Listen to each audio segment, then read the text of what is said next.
Buenos días. Buenos días para todos. Miércoles 21 de septiembre del año 2022. Miren, hoy no quiero hacer el programa tradicional y estaba haciendo unas reflexiones desde ayer porque a veces en política pasa y en la vida pasa que uno camina pero no anda o uno anda pero no camina. No sé cómo expresarlo. Y lo digo por lo que ha venido sucediendo alrededor del tema de los venezolanos. Y yo pudiera señalar, ampliar en lo que ha sucedido en torno a los seres humanos. Lo que está viviendo el planeta en este momento, las crisis, no son nuevas. Es decir, el mundo siempre ha vivido en una crisis. El mundo siempre ha vivido ante unos hechos que revelan verdades y otros que las ocultan, las disfrazan o las manipulan. Y lo digo, repito, no solamente por el tema de Venezuela, sino por varios temas. Incluso pudiera uno extrapolar que de repente las crisis personales se transforman en crisis generales. O sí, se desfiguran. Porque lo que el Padre Celestial quiere, por supuesto, es que todos y cada uno seamos felices, que tengamos conformidad, que tengamos fe. Es lo ideal, es lo ideal. Tener sueños, tener esperanzas. Pudiera por allí estar la clave. Ustedes dirán, bueno, ¿y qué le pasa a este loco hoy? ¿Qué está hablando este loco hoy? Lo digo porque me asombra cómo una crisis migratoria es enfocada sin analizar los elementos que están alrededor. O sea, en primer lugar, nadie migra, aunque parezca, por capricho, por moda. No, señores. Cuando una nación completa se desplaza de sus fronteras, es porque hay razones económicas, sociales de peso que mueven a esa sociedad. El mundo se mueve por eso. Eh, eh, los, uh, eh, los judíos iniciaron la salida de Egipto porque movidos por una esperanza, por un cambio. Y así la migración, los pueblos musulmanes, cuando iniciaron su camino queriendo expandir, extender el islamismo. Y siempre ha sido así. Gengis Khan cuando invadió también lo hizo por extender su poder y esa población quería que se extendiera su poder y así ha sido siempre. Palabras más, palabras menos. Lo digo porque lo que está pasando en torno a los venezolanos y colombianos y cubanos. Veía el informe de la ONU y no es que quiero mezclar las cosas, pero tienen que ver. Y yo no me surgen contradicciones, o por lo menos yo encuentro muchas contradicciones. La ONU, ese paquidermo que a mi juicio no ha producido un resultado inmediato. O sea, la ONU vive de pronunciamientos en pronunciamientos, pero los pueblos no esperan. Y la ONU, a mi juicio, es incapaz de resolver alguna situación. La señala, la discute, presiona, pero directamente, o sea, ¿cómo es posible? Por ejemplo, veo el drama cubano, 63 años de martirio, de agonía, un pueblo que se muere de hambre, de necesidad, y que la ONU no haya podido evitar eso. Bueno, incluso pudiéramos agregar algo más, el silencio del Papa, ¿no? sobre Nicaragua, sobre Cuba. Entonces vamos a la crisis venezolana. ¿Qué podemos esperar los venezolanos que tenemos 23 años viviendo también esta agonía, esta angustia? Miren lo que está pasando en Cuba. Cuba es el reflejo de lo hacia donde va Venezuela, indudablemente. El que está esperando, por ahí me decía un amigo empresario, cuando yo esté convencido que Venezuela va en el camino de Cuba, me voy. No, no, eso está más que claro. Es el mismo gobernante, es el mismo estilo. Cuidado si en algunos casos incluso no es peor que en Cuba. Entonces, fíjense, veo una contradicción. ¿Cómo el sector político de Venezuela no ha dicho un ápice sobre la situación de maltrato a los migrantes venezolanos, de someterlos al escarnio público? Lo débil de este señor Vecchio, que dice que es embajador, pero embajador de papel, un embajador que ha buscado más su solución personal y la de sus amigos, porque el día que se investiga a Vecchio se van a encontrar cosas bien interesantes de su comportamiento. Y no dijo nada del maltrato y del escarnio público al que sometieron a los venezolanos, porque ciertamente a muchas nacionalidades la regresan de la frontera, pero no la someten al escarnio público que han sometido a Venezuela. Claro que se vienen malandros de Venezuela a Estados Unidos, porque de todo hay en la viña del Señor. Pero ¿cuántos malandros vienen en las invasiones de Cuba, de Haití, de Colombia? O sea, eso es normal. Pero la mayoría de los que se vienen son gente de buena fe, trabajadores, esperanzados. Cuando una población migra, lo hace por muchas razones. Algunos pedimos asilo en razón de persecuciones, de situaciones inéditas. Otros migran sencillamente por la crisis, que no encuentran solución en su país. Y allí es donde está el elemento esperanza. Señores políticos venezolanos, la migración venezolana es producto de la falta, de la carencia de esperanza. No hay de otra. Y fíjense el silencio que está guardando los líderes de Venezuela sobre lo que está pasando con los ciudadanos. Viene el señor Nicolás Maduro y señala que es falso que estén saliendo tantos y que la mayoría ha regresado. No se lo cree ni él mismo. Lo que pasa es que como buenos comunistas, las cifras solo las manejan ellos. En Venezuela, con los comunistas desapareció la auditoría seria, porque todo lo manejan ellos y todo lo disfrazan ellos. Si usted ve los informes de Nicolás Maduro y del gobierno de Maduro, cualquiera cree que en Venezuela no hay apagones, hay agua, no hay inseguridad, todo el mundo va a los hospitales y encuentra lo que busca, las escuelas públicas, los alimentos están baratos, las medicinas están baratos, los hospitales son un dechado de virtudes, y los que viven dentro de Venezuela saben que eso es mentira. Ahora, hay una pregunta que yo me hago. ¿Cómo?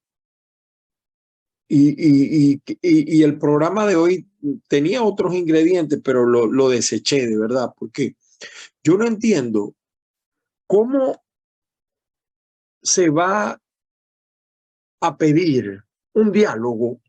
Y fíjense que los Estados Unidos para mí también se contradicen eso, con un gobierno que la ONU acaba de encontrar violador de derechos humanos, donde sus organismos de seguridad violan los derechos humanos. De paso, eso no es nuevo.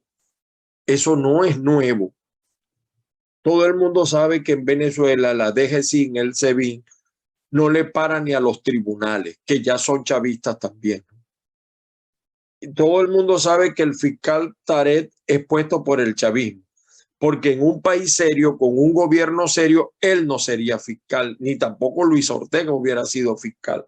No porque no tenga condiciones intelectuales, sino condiciones morales. Ahí está lo que no averigua el señor Taret, pero sí lo que averigua para pantallar. Ahora agarró la moda de culpar a los familiares por los delincuentes. Entonces, ¿cómo? O sea, yo no puedo entender. Quizá hay una frase que yo uso mucho y a algunos les molesta. Yo soy muy cabezón, pero muy bruto.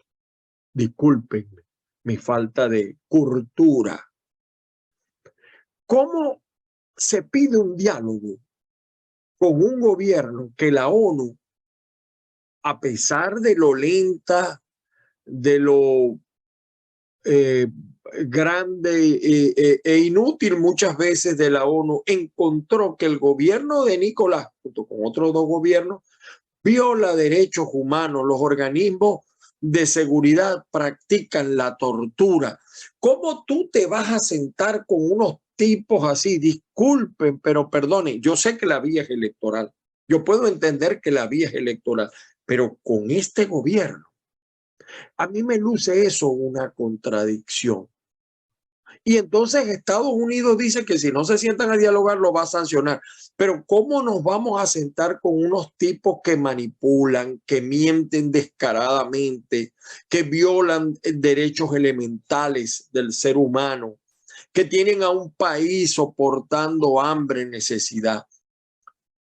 Lamentablemente, pues, ¿por qué la gente perdió la esperanza? Porque la gente apoyó a Juan Guaidó, levantó multitudes. Hoy en día Guaidó, aunque lo nieguen, tiene más rechazo que Nicolás, porque fue un bluff. Un gobierno que no existe, interino que no existe, que rindió unas cuentas que no existen porque el papel aguanta todo. No, mira, porque ahí está, se le entregaron a las ONG. Sí, pero ¿cuáles ONG? Se han investigado a profundidad esas ONG. El papel aguanta todo. Pero más allá de eso, más allá incluso del manejo del dinero, que tiene mucho que explicar el señor Guaidó, familia y amigos, socialmente. Entonces, no, porque es un ejemplo de Guaidó padece lo que padeces tú. Guaidó padece lo que padece el venezolano común. De verdad. Y como Guaidó hay otras y otros que viven criticando y están allí libres. O sea, es un poco como un juego que uno no termina de descifrar. Ah, bueno, hay que negociar con Nicolás.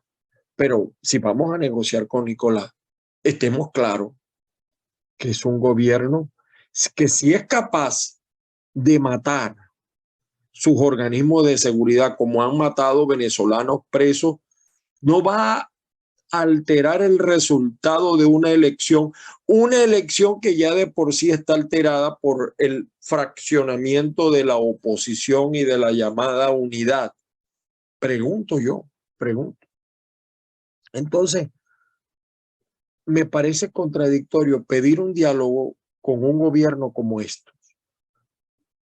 Dicen algunos, pero entonces, ¿qué hacemos? Yo no sé, porque yo no soy líder ni en mi casa. Yo no sé qué hacer. Lo que sí sé es que los venezolanos están padeciendo no por culpa del chavismo. El chavismo es el causante. El chavismo es el responsable. Pero los venezolanos padecen por una oposición que no ha tenido los guáramos ni los pantalones para asumir la defensa completa de los venezolanos. No ahora, quizás ahora no quedaba más remedio que hacer lo que han hecho. Me hablo del pasado. La ONU es responsable de lo que pasa en Venezuela, la OEA, organismos meramente retóricos. El venezolano padece, sufre. Miren, el tema de los apagones es grave, pero el tema de la injusticia es peor. En Venezuela te detienen y nadie explica nada. Quedas a la buena de Dios. No hay seguridad. Entonces, ¿cómo me siento yo a negociar con quien no tiene la cualidad? Es decir, se te metió en tu casa, te sacó de tu casa a coñazos y entonces después tú vienes, pero vamos a negociar, pero vamos a negociar. Y con esto también estoy claro de que el que viene a negociar tampoco a veces tiene la capacidad, que es el señor Guaidó, porque aquí no puede negociar solamente, y en eso estoy de acuerdo con algunas posturas, dialogar solamente el G4 o el G5, no, no.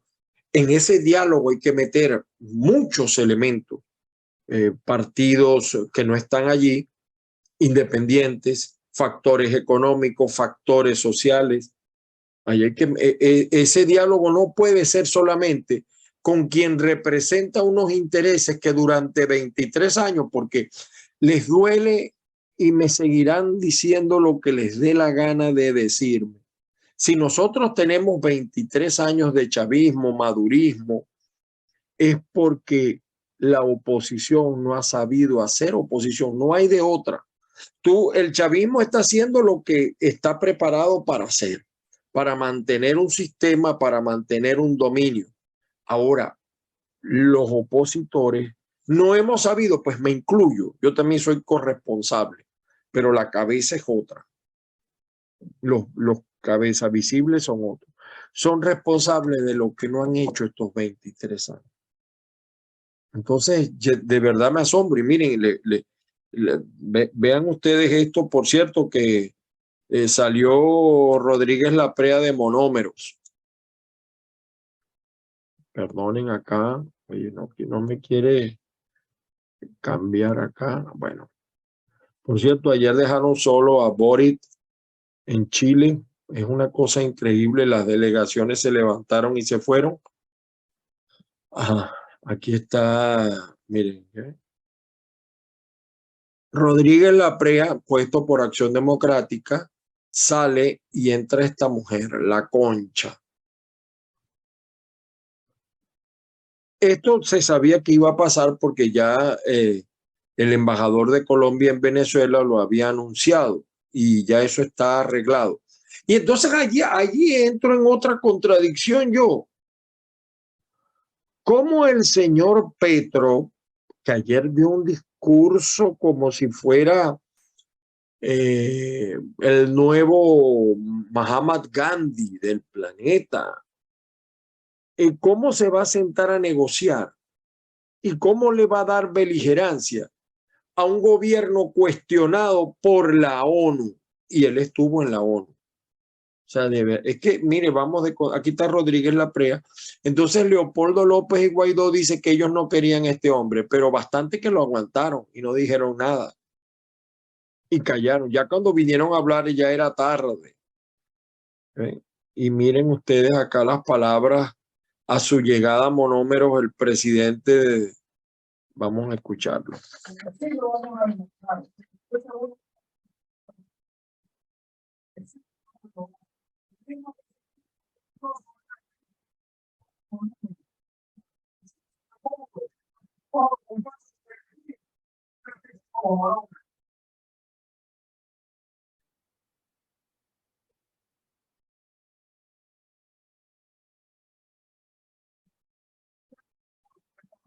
Asumen Monómeros. ¿Ve? Entonces, fíjense esta noticia. Estas son las 17 casas clandestinas de tortura de la DGCIN reveladas por la misión de la ONU. Esto lo acaba de señalar la ONU. Con este vas tú a negociar. A este le estás entregando Monómeros, a este gobierno, Petro. Es director del SEBIN, que es bastante responsable de lo que pasa, pero este está como los cristianos evangélicos, se arrepiente y se olvida de los pecados. Los dramáticos testimonios de la violencia sexual aplicada por el DGCIN y el SEBIN en torturas. Y aquí está la nueva gerente de Monómero, la Concha. Al concejal que murió, que habían dicho en principio que se lanzó del último piso. Todo el mundo sabe dentro del DGCIN quién lo mató. Un funcionario del DGCIN lo mató después de una golpiza que le dio. Todo el mundo sabe eso dentro del DGCIN. Lo mío, repito, lo mío no es fundamentalmente investigación, sino opinión. China pidió el cese al fuego de Ucrania. Bueno, Vamos a ver que les quería buscar algo acá. Aquí está. Gustavo Petro dice que quiere acabar la guerra del narcotráfico, ¿no? Pero tiene las esféricas para decir va a legalizar el consumo de drogas en Colombia, porque no veo otra forma. Quitarle la parte comercial a ese negocio y que cada quien asuma su responsabilidad al consumir. Igualito igual el consumo de drogas va en aumento porque el problema es otro y no se ha enfocado. El problema educativo es otro, el problema de la moral es otro. El Naciones Unidas acusa a Maduro de crímenes de lesa humanidad. Miren, yo me atrevo a decir, después de esta declaración, está claro, y no tengo todos los elementos, pero les voy a dar un adelanto. Maduro en el 2018 fue una transición. Y después de esto, yo veo muy difícil, si aplicamos la lógica política, que Maduro sea candidato en el 2022. Y algunos dirán, este está loco. No. Si esto lo dice Naciones Unidas, a menos que Naciones Unidas mañana diga que no. Ahora, si Naciones Unidas acusa a Maduro de crímenes de lesa humanidad, ¿cómo le permite Naciones Unidas que tenga representación y palabra a Maduro en la ONU? No sé, no. Vuelvo y repito lo que a algunos les molesta. Es que yo soy muy bruto, de verdad, a pesar de lo cabezón que soy. Y bueno, y miren los titulares, podemos seguir. Entonces Petro se va a ver con Maduro el 26 de septiembre en la frontera. O sea, el nuevo presidente de Colombia se va a ver con un presidente acusado de crímenes de lesa humanidad. ¿Cómo es eso, Petro? ¿Cómo es eso? Explícame. No lo entiendo. Maduro y Petro se verán en la frontera. Bueno, son los titulares más importantes. Tal cual señala, perdonen ustedes acá, Maduro, le exigimos a Joe Biden que no manipule con el tema de la inmigración. El que manipula es Maduro. Joe Biden dijo que no va a regresar los venezolanos que ya ingresaron al territorio de los Estados Unidos, ni a los cubanos ni a los nicaragüenses, porque las tres son dictaduras. El que está manipulando es el señor Nicolás. No hay de otra, ¿no? Lamentablemente, muy débil la defensa del señor Vecchio. Misión de determinación. SEBIN y DGCIN violan derechos humanos con anuencia del Ejecutivo Nacional, es decir, con el visto bueno del presidente o del llamado presidente Nicolás Maduro. Entonces, ¿cómo voy a dialogar yo con un tipo así? O sea, yo no entiendo. Ahora, algunas veces, pero es que si no dialogamos, si no vamos a elecciones, pero vas a ir a unas elecciones donde tú sabes que te van a trampear.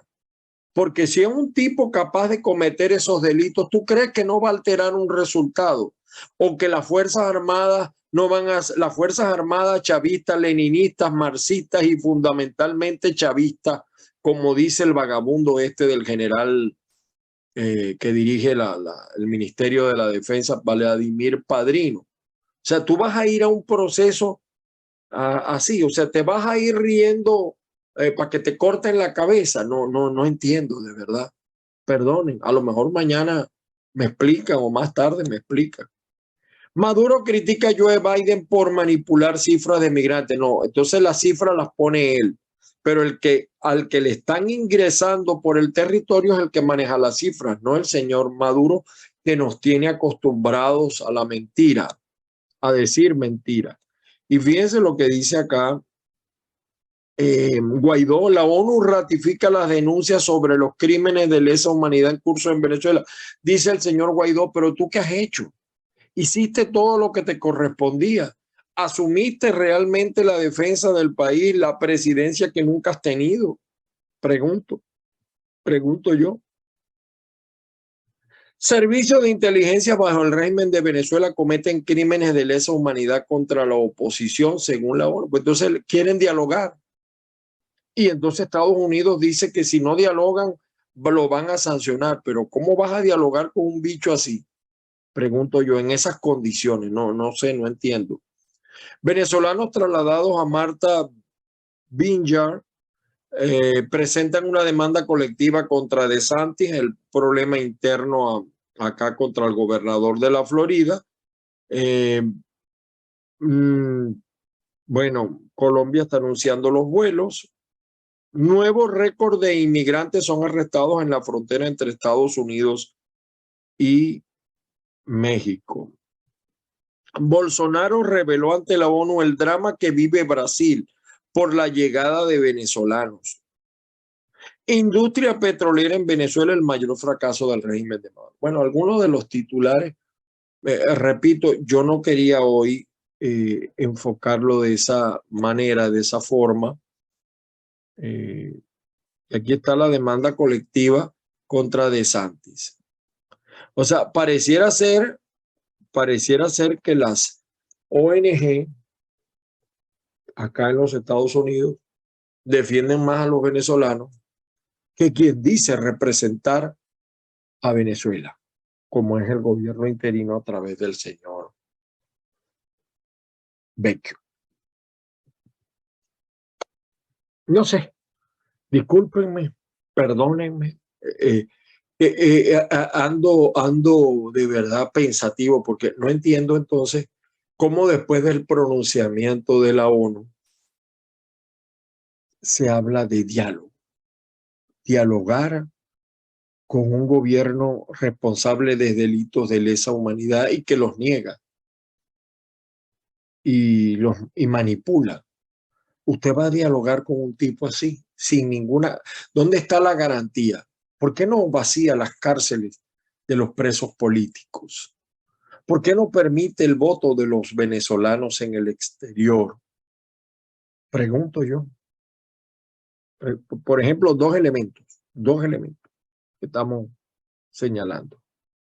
Un gobierno que tenía cerrada la frontera con Colombia y ahora la abrió porque ganó Petro. Si no gana Petro, estuviera cerrada la frontera. Una oposición que sigue manejando el juego de manera individual según cada interés, fraccionada, enfrentada, que ha sido incapaz de negociar a lo interno. Yo siempre he dicho que se reúnan y se digan todas las verdades y se acusen y todo, pero que salgan con una sola postura. ¿Cómo esa oposición es la que va a negociar? Pero entonces no quieren incluir a otros sectores que deberían también estar incluidos porque también representan a Venezuela.